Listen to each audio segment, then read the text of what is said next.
નમસ્કાર, YNN ન્યૂઝમાં આપનું સ્વાગત છે। સમાચારમાં વાત કરીએ તો દેશના પ્રથમ વડાપ્રધાન સ્વર્ગસ્થ પંડિત જવાહરલાલ નહેરુની પુણ્યતિથિ નિમિત્તે પોલો ગ્રાઉન્ડ પાસે નહેરુ ભવન ખાતે તેઓની પ્રતિમાને વડોદરાના કોંગ્રેસના પ્રમુખ ઋત્વિક જોશીના વરદ હસ્તે પુષ્પાંજલિ અર્પણ કરવામાં આવી।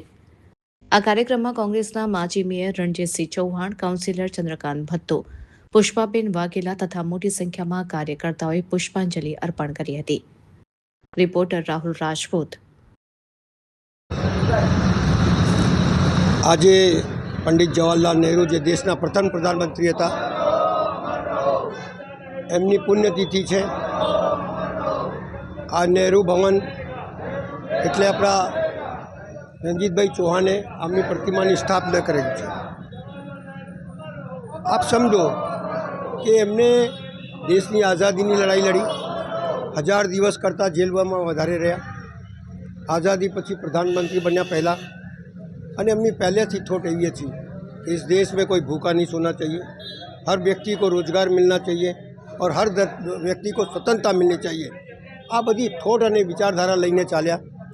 सौथी पहला भाखरा नंगल डेम, दामोदर डेम, इसरो बनायो, IIT बनाई, IIM बनाया, एवी हजारों संस्थाओं भी करी देशनी अंदर। चाइना युद्ध हार्या पछी एमने डिफेंसમાં પણ સારી એવી પ્રગતિ બનીને દેશને મજબૂત બનાવ્યું।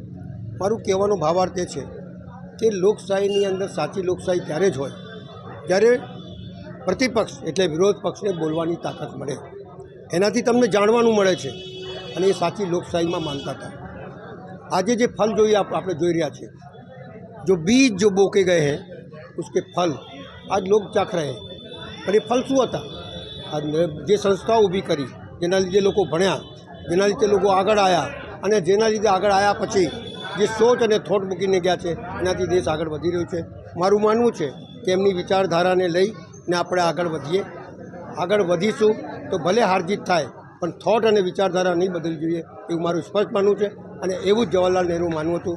મારું માનવું છે કે એમની બનાવેલા રસ્તા ઉપર આપણે ચાલીશું તો કોંગ્રેસ પાર્ટી મજબૂત થશે અને આગળ વધશે, અને આ દેશ મજબૂત થશે। એ સૌથી મોટી અગત્યની વાત છે। ભારત દેશના પ્રથમ વડાપ્રધાન પંડિત જવાહરલાલ નહેરુની આજે પુણ્યતિથિ નિમિત્તે વડોદરા શહેર કોંગ્રેસ દ્વારા એમને પુષ્પાંજલિ અર્પણ કરીને શ્રદ્ધાંજલિ આપીએ છીએ। આખા દેશ દુનિયામાં જે પંડિતજી નહેરુએ ભારત દેશનું નામ રોશન કર્યું અને એમના દ્વારા જે કાર્યો કરવામાં આવ્યા, એને દેશ દુનિયામાં આજે પણ લોકો યાદ કરે છે, અને દેશની પ્રજાને આજે પણ એના લાભ મળે છે।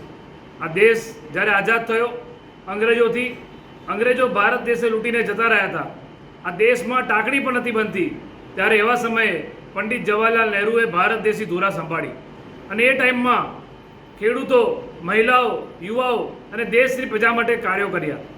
શૈક્ષણિક સંસ્થાઓ, IIT, IIM જેવી સંસ્થાઓની સ્થાપના કરી, વૈજ્ઞાનિકોને અને ટેકનોલોજી ક્ષેત્રે મદદ મળે એ માટે ઇસરોની સ્થાપના કરી, એમ્સની સ્થાપના કરી, મોટા મોટા બાંધ બનાવ્યા, ડેમ બનાવ્યા। આ ભારત દેશમાં જે લોકશાહીની સ્થાપના થઈ, એ મજબૂત લોકશાહીની દેન પણ પંડિત જવાહરલાલ નહેરુ છે। સંવિધાન બન્યું, પરંતુ એ સંવિધાનનો અમલ અને એ સંવિધાનને વધારે મજબૂતાઈ મળે, જે સંસદની જે પરંપરાઓ છે લોકશાહીમાં, એને મજબૂતાઈ મળે, એ ભૂમિકા પંડિત જવાહરલાલ નહેરુની હતી।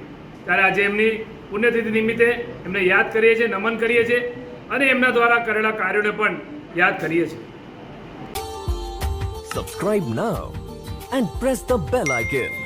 Never miss an update.